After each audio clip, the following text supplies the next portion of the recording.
This is me, Zeke, all-around good guy, video editor, newly unemployed and single, former radio personality. This is single house husband of the Twin Cities.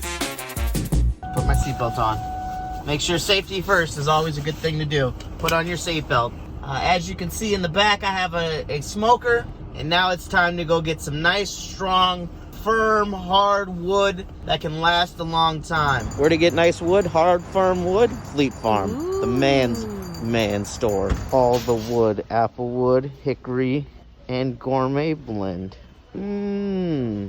Which wood do I get? Which one lasts the hardest?